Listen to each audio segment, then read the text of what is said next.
Etuke mag rugby team rugby mar KCB nolo team balariany mar Catholic University of East and Africa Monks points pro beach kod 9 kuom 16 kendo loch margi maraboro kaluore tuke league mar Kenya Cup. Jobengi ma KCB nobedo kod tugo makare chakruok mar tugo bang' loyo tries adek mane duto obedo converted gi jatugo Danwin Mukiza. Team mar Monk nobedo kod duoko bang' loyo picha choma adek mane otero tugono e yweyo maka KCB ni mbele points 28 kuom 9. Bang' jotugo wuok e yweyo, KCB nochako tugo mana kuma ne giweye bang' loyo tries abich.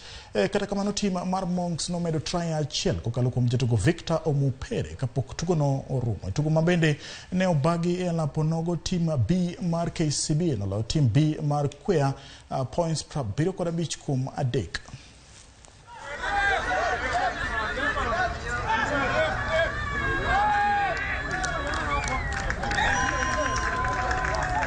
We've done well for the last 8 games, so we are just focusing on each game as it comes. So the biggest thing for us is just to pick ourselves, do some of the things that we have done wrong to get them right, because we are still going to get some harder games coming ahead of us.